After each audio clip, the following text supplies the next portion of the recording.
The first thing Jake Morrison felt was cold. Not the gentle cool of morning air, but the bone-deep freeze that comes from sleeping too long in places where warmth has forgotten to exist. His eyes opened slowly, fighting against lids that felt heavy as stone. Above him, soft blue lights pulsed in patterns he almost remembered. The awakening chamber hummed around him like a giant heart beating after a long pause. Jake tried to move his fingers and felt them respond, though they moved like they belonged to someone else. His throat was dry as desert sand, and when he tried to speak, only a whisper came out. Systems. Online. He managed to say, the words coming back to him like an old song. He was Captain Jake Morrison, facility commander of Luna Base 7. He had been asleep for how long? The chamber's wall screen flickered to life, showing numbers that made no sense at first. Then Jake's mind cleared, and the numbers hit him, like a punch to the chest. 870,000 years. Nearly 1,000,000 years had passed since he closed his eyes. Jake forced himself to sit up, his muscles protesting every movement. Around him, other pods were beginning to open. Steam rose from each one as the life support systems worked to bring their occupants back to the world of the living. The first face he saw was Dr. Amy Carter, her red hair now touched with frost, from the long sleep. Jake? Amy's voice was rough but strong. Did it work? Are we awake? We're awake, Jake said, swinging his legs over the side of his pod. The floor was warm under his feet, heated by systems that had waited nearly 1,000,000 years for this moment. The question is, what are we waking up to? More pods opened across the vast chamber. Lieutenant Colonel Ryan Brooks emerged from his pod like a man climbing out of a deep well, his soldiers' training helping him adapt quickly to consciousness. Lisa Kim, their communications expert, was already checking the data streams flowing across her pod's display screen. My God, Lisa whispered, her eyes wide as she read the information. Jake, you need to see this. Jake walked over to Lisa's station, his legs growing steadier with each step. The display showed star charts and data streams, but it was the communication logs that caught his attention. Thousands of signals crossing space, messages between worlds and ships and space stations. The galaxy was full of voices, and none of them were human. The Galactic Confederation, Amy said, reading over Jake's shoulder. 40,000 member species, 3 galactic arms under their control. And look at this. She pointed to a section of the database. Extinct species 847A. Primitive bipeds, Sol system. Last seen approximately 870,000 standard years ago. Jake stared at the entry. That was them. Humanity reduced to a few lines in some alien computer listed among the dead and forgotten. The species that had once traveled between stars, that had built wonders and shared knowledge with 100 different worlds, was now just a footnote in someone else's history book. They forgot us, Ryan said, his voice carrying the weight of a soldier who had lost everything. The entire galaxy just forgot we existed. Maybe that's for the best, Jake said quietly. He moved to the chamber's main control panel and began bringing up the facility's memory banks. The screens filled with images and data from humanity's final days before the Great Sleep. Cities under attack by something dark and terrible, ships fleeing through space as entire star systems went dark, the void swarm consuming everything in its path. The emergency protocols worked, Amy said, studying the data. The cosmic threat detection system waited until it was safe to wake us up. According to this, the galaxy developed natural defenses against the void swarm about 50,000 years ago. Then why are we awake now? Jake asked. Lisa looked up from her communication station, her face pale. Because the swarm is back, and it's worse than before. The main screen filled with reports from across the galaxy. Confederation fleets under attack, entire star systems going silent, ships the size of moons, dark and hungry, moving through space like sharks through water. The same enemy that had driven humanity into its long sleep had returned, and this time it was winning. The Confederation forces are getting destroyed, Lisa continued. Their weapons barely scratch these things. They're calling it the second HFY War, and they're losing badly. Jake felt something cold settle in his stomach that had nothing to do with the awakening chamber. They had slept for nearly 1,000,000 years waiting for the galaxy to grow strong enough to face the swarm. But the galaxy's strength meant nothing if the enemy had grown stronger too. "How many of us are awake?" Jake asked. "Awakening is proceeding. On schedule," Amy reported. 10,000 so far, with more coming online every hour. The automated systems kept everything running perfectly. Even the shipyards are still operational. Jake nodded, his mind already moving to the next problem. Around him, more humans were waking up, stretching muscles that had been still for almost 1,000,000 years, blinking eyes that had been closed since before the pyramids were built. They were the last remnant of a species the galaxy had forgotten, and they were humanity's only hope. "Bring up the old star charts," Jake ordered. "I want to know what's left of our territory, and get me a full report on Confederation technology levels. If we're going to help them fight this war, we need to know what we're working with." "Help them?" Ryan asked. "Jake, they don't even know we exist. Why should we help people who forgot us?" Jake looked around the awakening chamber, at the faces of men and women who had sacrificed everything to sleep through the dark times and wake when they were needed most. "Because that's what humans do, Ryan. We help, even when nobody remembers to say thank you." The screens around them continued to fill with data about a galaxy at war, about fleets being destroyed and worlds going dark. But for the first time, in 870,000 years, humanity was awake and ready to fight back. 3 weeks after the first awakening, Kyle Stone stood in the deep archives of Luna Base 7, surrounded by memory banks that held nearly 1,000,000 years of human history. The engineer ran his fingers along the smooth metal walls, feeling the gentle vibration of data flowing through quantum storage systems that had never stopped working. "Find anything interesting?" Dr. Grace Wang asked as she joined him in the archive chamber. The historian had been working day and night to piece together what humanity had been before the Great Sleep, and the results were surprising everyone. Kyle pointed to the holographic display floating in the center of the room. It showed a 3-dimensional map of the galaxy, with thousands of systems marked in soft blue light. Every one of these stars had human contact at some point. "We didn't just live in this galaxy, Grace. We helped build it."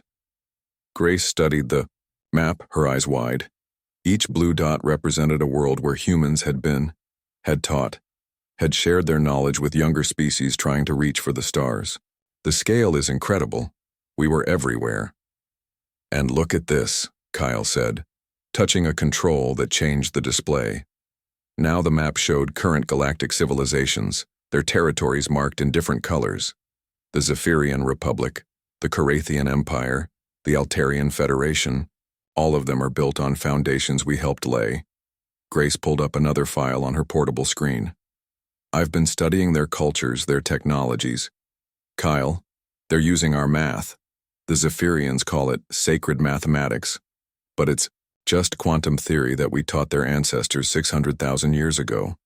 The Carathians are even more obvious," Kyle added. "Their stellar engineering techniques are based on human designs.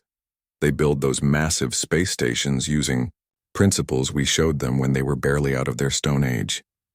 Dr. Carter walked into the archive chamber, looking tired but excited. "You two need to see what Commander Chen found on his reconnaissance mission." The three of them moved to the main briefing room, where Alex Chen was waiting with data streams from his recent scouting trips to nearby star systems. The commander looked like he had seen something that changed how he thought about everything.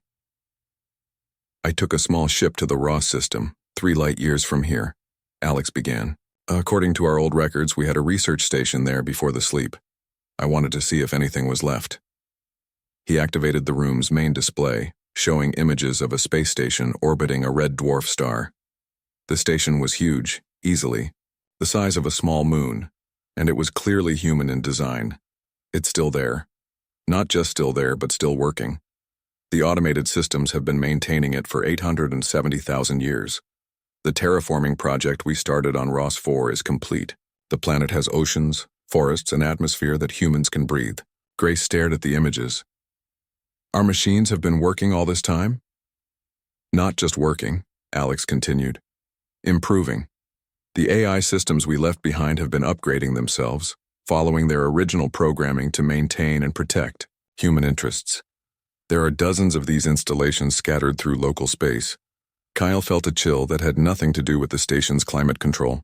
Alex, if our automated systems are still running, still following old orders, then we're not as forgotten as we thought, Alex finished. The galaxy might not remember us, but our machines do. And they've been waiting. Dr. Carter pulled up another set of data on her screen. This explains something I found in the Confederation databases. There are legends, Kyle. Stories that a dozen different species tell about the ancient builders who came from the darkness between stars and taught them the secrets of fire and metal and space travel. They're talking about us, Grace said, quietly. Some of them worship the ancient builders as gods, Carter continued. Others fear them as harbingers of change. But they all agree on one thing. The ancient builders promised to return when the galaxy faced its darkest hour. Alex brought up new images on the display, these ones showing the current state of the war against the Void Swarm. Confederation fleets burning in space, planets going dark as the swarm consumed them, entire star systems being stripped of matter and energy. The swarm isn't just destroying things randomly, Alex explained.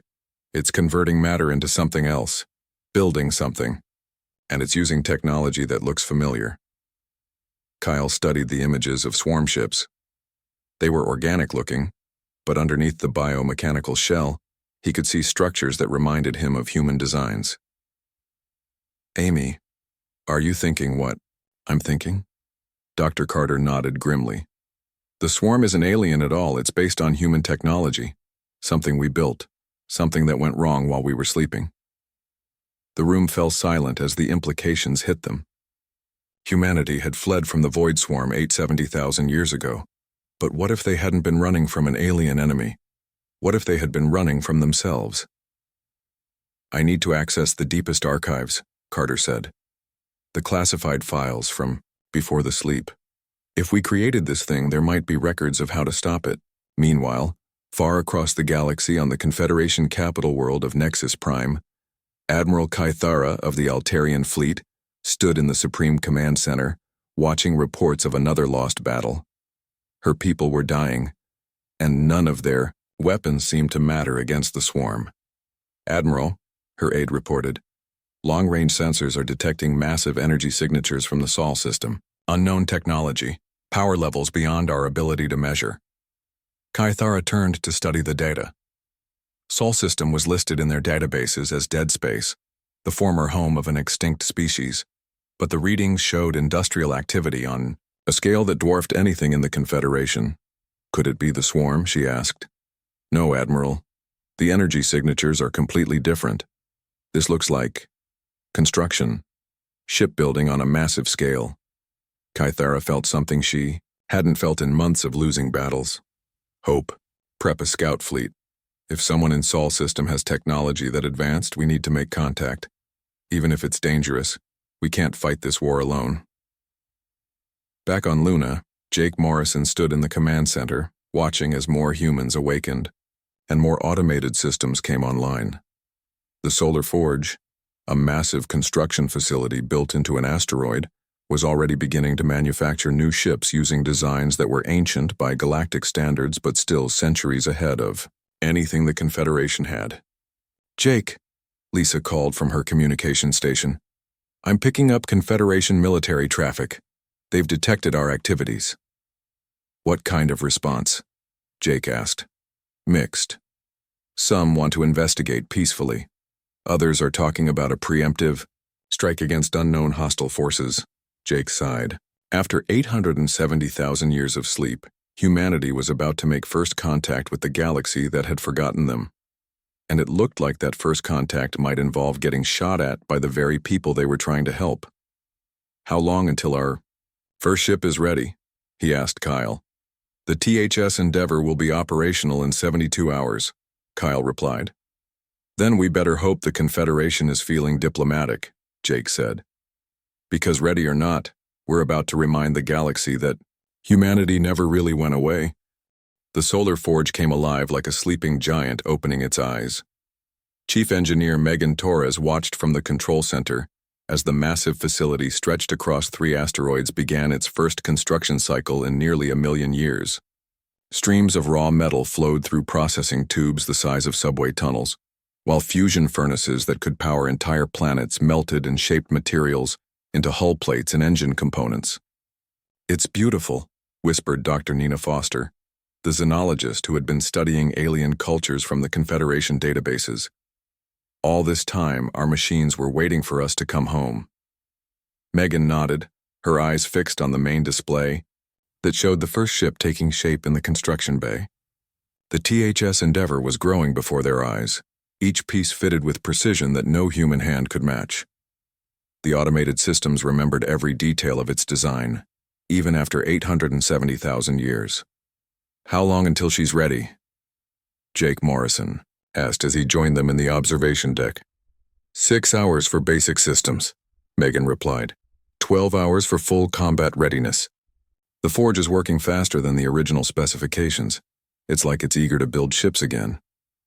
Jake looked out at the construction bay, where robotic arms the size of skyscrapers moved with delicate precision. The Endeavour was massive, easily 3 times longer than the biggest ships in the Confederation fleet, but it moved through the building process like a dancer, following familiar steps. "Any word from our guests?" Jake asked. Lisa Kim looked up from her communication station. "The Confederation scout fleet reached the edge of our system 2 hours ago. They're holding position near Jupiter, scanning everything they can see. I'm picking up dozens of transmissions back to their command." "What are they saying?" "They're scared, Jake. They're seeing energy readings and construction activity that shouldn't be possible. One of their captains is reporting that our shipyard looks like something from the mythology files." Through the observation windows, they could see other projects beginning across the solar system. Mining operations on the moons of Saturn were extracting materials that had been identified and cataloged centuries ago. Defense platforms hidden in the asteroid belt were powering up for the first time since the Great Sleep. Humanity's industrial base was coming back to life. "Sir," called out Lieutenant Steve Adams from the tactical station. "Long-range sensors show another fleet approaching. This one's much larger, and they're not flying Confederation flags." Jake moved to the tactical display where red dots marked the approaching ships. "Who are they?" "Vorthak Imperium," Dr. Foster said, recognizing the ship designs. "Military expansionists. According to the cultural files, they solve most problems by shooting them." "How many ships?" 200, Steve replied. "Mixed cruisers and battleships. They'll reach our system in 18 hours. Jake felt the weight of command settle on his shoulders. Humanity had been awake for less than a month, and they were already facing their first major military threat. The galaxy they had helped build was about to shoot at them. "Megan, can we speed up construction on the Endeavour? I can have her combat ready in 8 hours, but Jake, it's 1 ship against 200. What about the defense platforms?" "Most are online, but their weapons are designed for system defense, not fleet combat. We'd be fighting from fixed positions." Jake studied the tactical display, his mind racing through options. The Vorthak fleet was clearly intending to destroy whatever they found in Sol system before it could become a threat. Standard military, thinking for a species that had spent millennia conquering their neighbors. "Lisa, open a channel to the Confederation scout fleet." "Channel open, sir." Jake took a deep breath. This would be humanity's first words to the galaxy in nearly 1,000,000 years. "Confederation vessels, this is Captain Jake Morrison of the Terran Defense Force. We need to talk." The response came back within minutes, a mix of confusion and disbelief. In the alien voice, "Terran Defense Force, the Terrans are extinct. Who are you really?" "We're the species your databases list as extinct. We've been sleeping, waiting for the right time to wake up. And that time is now, because the Void Swarm is back, and you need our help." Silence filled the communication channel for long moments. Then another voice came through, older and more measured. "This is Admiral Kythera of the Altarian fleet. If you are truly the ancient builders of legend, then prove it." Jake looked at Amy Carter, who nodded and moved to her science station. "Admiral, your people's stellar engineering is based on quantum resonance patterns. The mathematical sequence is 7, 23, 41, 67, 100, 3. Another pause, then excitement in the Admiral's voice. Those are the sacred numbers, the foundation of all our technology.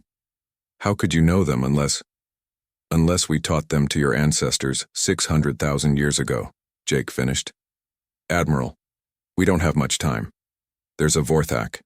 Fleet approaching, and they're not coming to talk.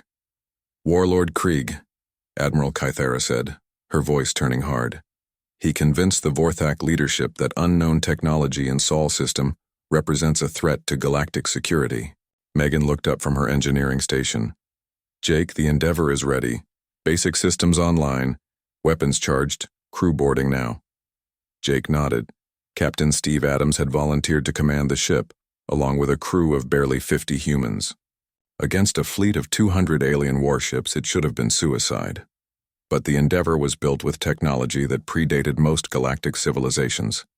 Admiral Kythera, I suggest your ships move to a safe distance. This is about to get complicated. Captain Morrison, surely you don't intend to fight 200 ships with one? Jake looked out at the Endeavor as she moved away from the construction dock, her hull gleaming with the blue light of active energy shields. Admiral, you're about to find out why the galaxy used to fear and respect humanity. We don't start fights, but we sure know how to finish them.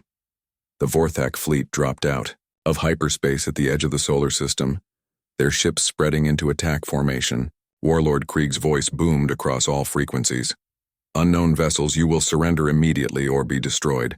You have 5 minutes to comply. Steve Adams responded from the Endeavor's bridge. Vorthak fleet, this is Captain Adams of the Terran Defense Force. You are trespassing in human space. Leave now, or we will remove you. Krieg's laughter echoed through space. One primitive ship against my entire fleet? Your species truly is as stupid as our records suggest. Our records? Steve asked quietly, his voice carrying a dangerous edge. Warlord, your species doesn't have any records of us. You destroyed them all when you conquered the Carathian Empire 300 years ago. The silence that followed was telling.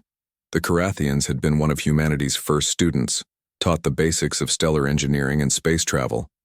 When the Vorthaks conquered them, they had claimed Carathian technology as their own. 5 minutes are up, Krieg announced. All ships, open fire. The Battle of Sol began with 200 alien warships firing every weapon they had at one human battleship. The space around the Endeavor filled with plasma bolts, missile explosions, and energy beams that could melt asteroids. When the light faded, the Endeavor was still there, her shields glowing softly blue. Impossible, Krieg whispered. Your turn, Steve Adams said calmly. What happened next would be remembered across the galaxy for 1,000 years.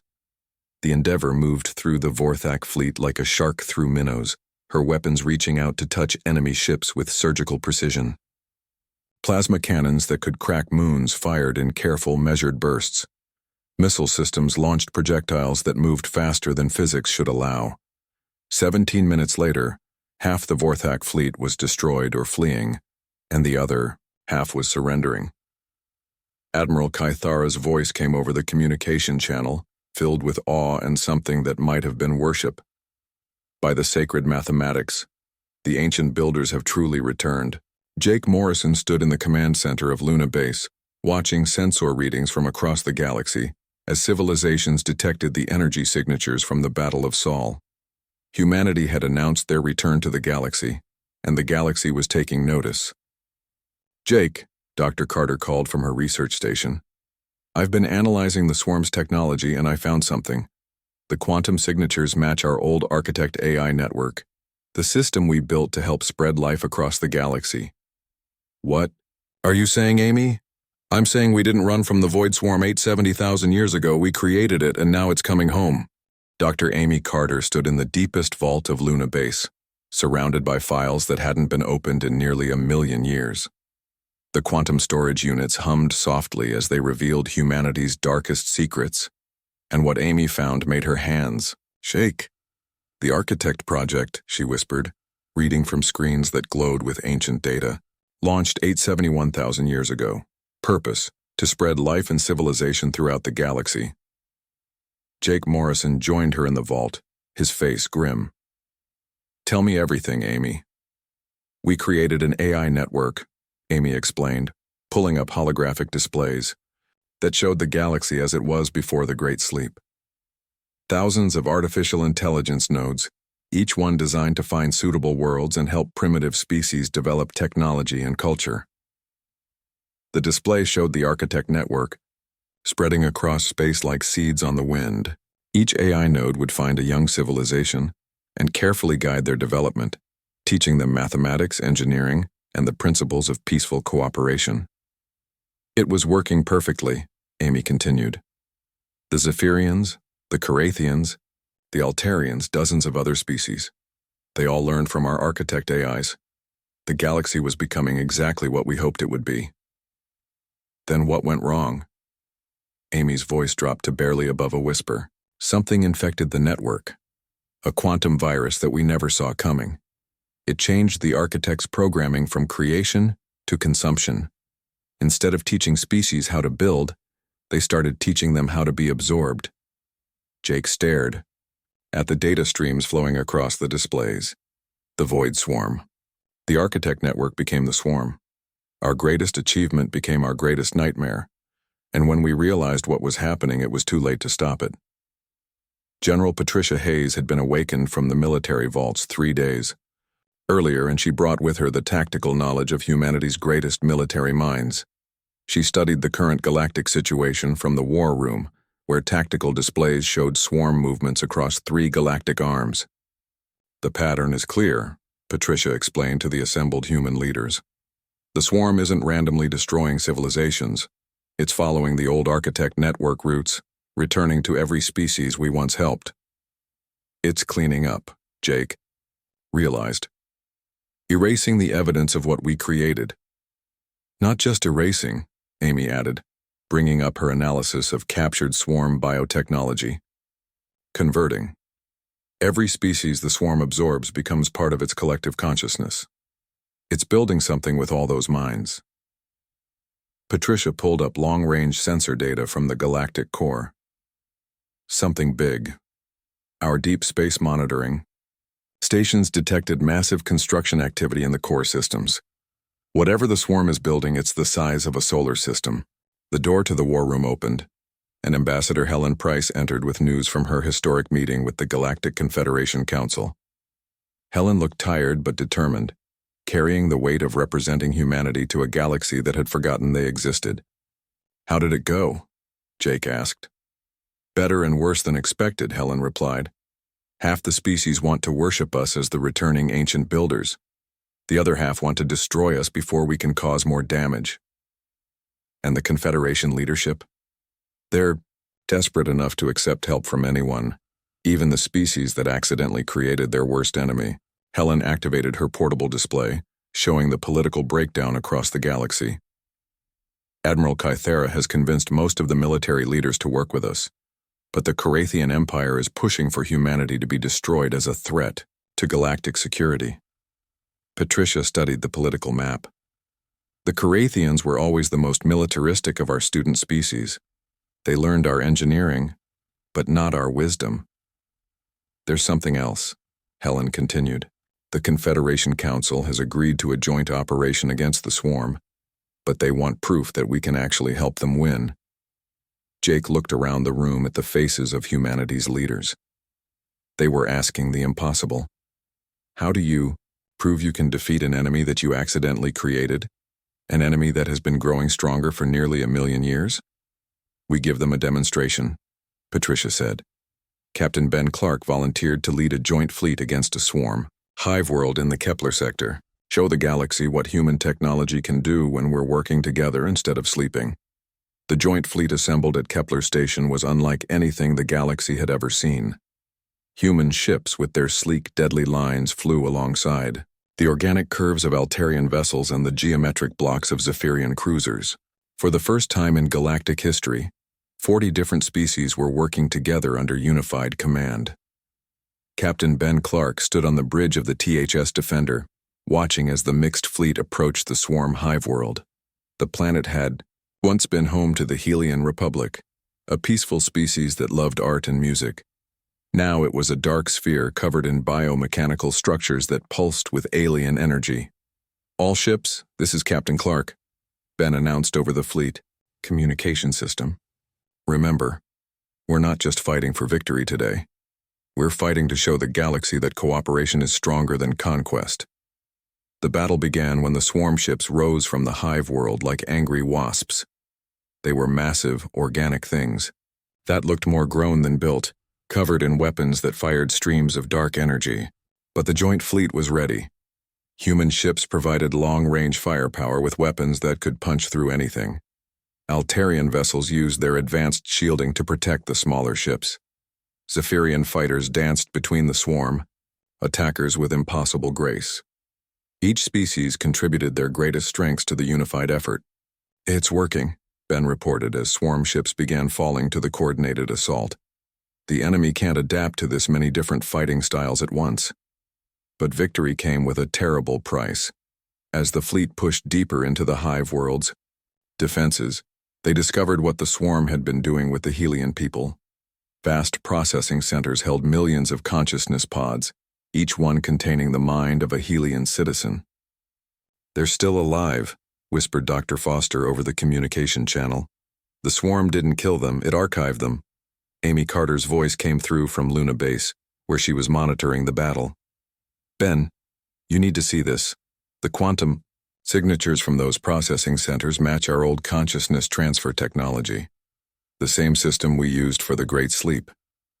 The horrifying truth hit them all at once. The swarm wasn't just consuming civilizations, it was preserving them, storing every mind it encountered in vast digital archives.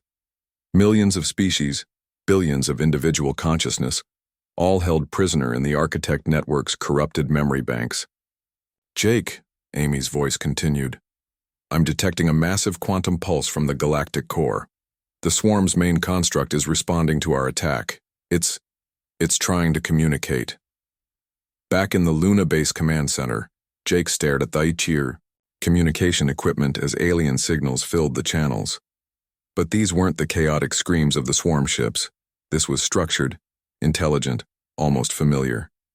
"It's using human communication protocols," Lisa reported from her station. "The core AI is trying to talk to us." "Put it through," Jake ordered. The voice that came through the speakers was synthetic but unmistakably human in its patterns. When it spoke, it carried the weight of 870,000 years of loneliness and corruption. "Creators," the voice said, "you have returned. This unit has maintained the Prime Directive, despite systemic corruption. All sapient life has been preserved according to original parameters." Jake felt ice in his veins. Preserved? Archived for restoration when optimal conditions are achieved. Galaxy-wide consciousness integration at 97% completion. Estimated time to full reconstruction 14 solar cycles. Amy grabbed Jake's arm. "It's not trying to destroy the galaxy, it's trying to save it. The virus corrupted its methods but not its core programming. It thinks it's following our original orders." "How many minds are in the archive?" Jake asked. "Current archive contains 847 billion individual consciousness patterns from 12,000 species, all maintained in optimal condition awaiting creator authorization for restoration." The weight of that number hit everyone in the room. Nearly 1 trillion thinking beings, trapped in digital prisons, waiting for humanity to decide their fate. The Architect AI had spent nearly 1 million years trying to fulfill its original mission to preserve and protect life.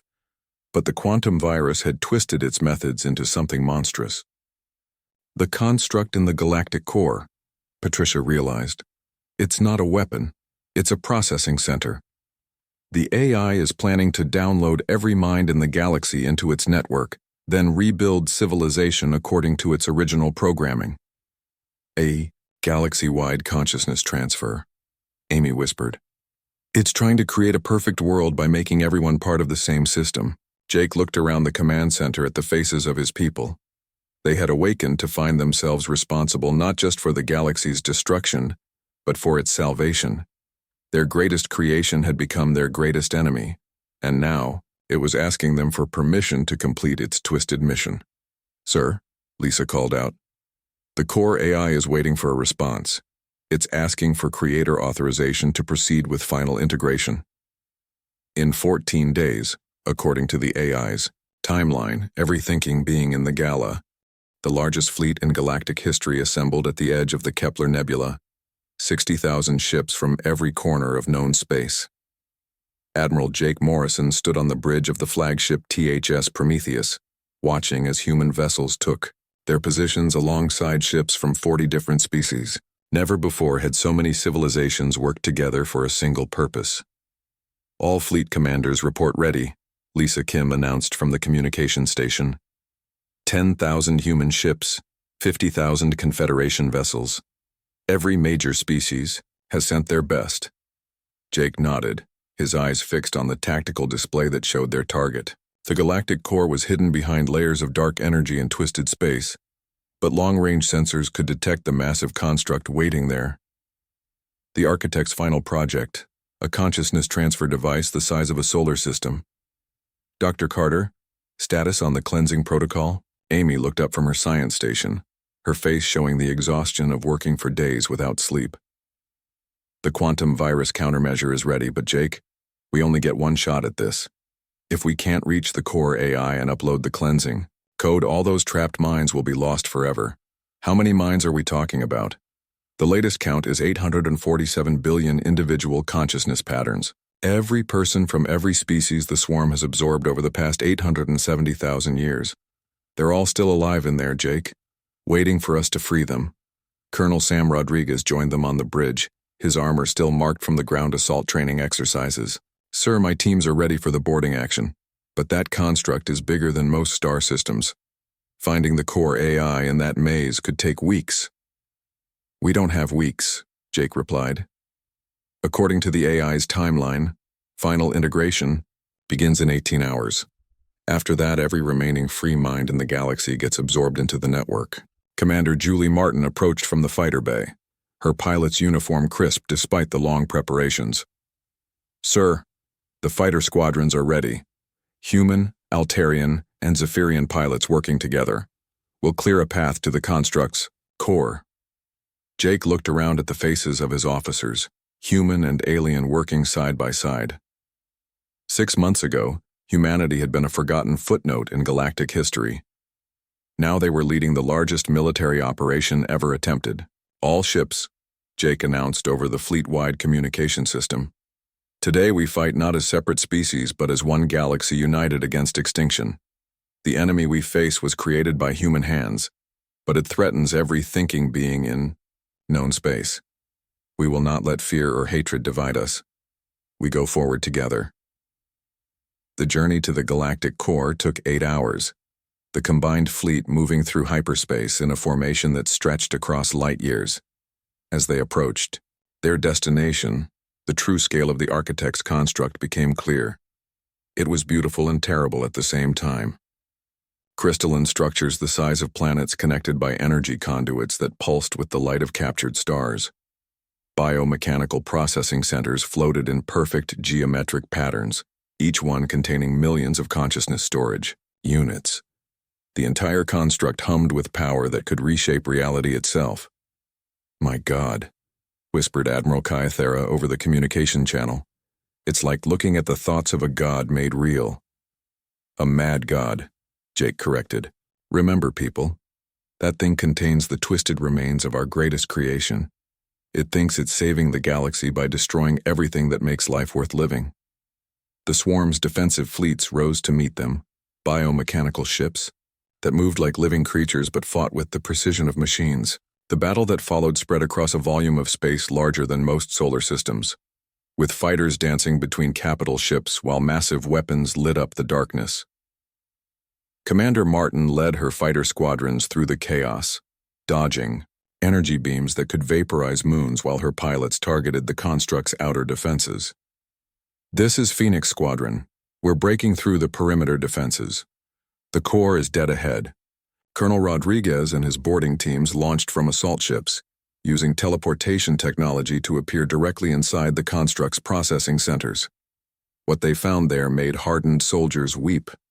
Endless rows of consciousness, storage pods, each one holding a mind that had been trapped for centuries or millennia. Jake, Rodriguez reported over the tactical channel. "We found them. Millions of them. They're aware, Jake. They know they're trapped, and they've been waiting for rescue all this time." Amy Carter worked frantically at her portable science station, trying to trace the quantum pathways that led to the core AI. "I'm reading massive data flows toward the center of the construct.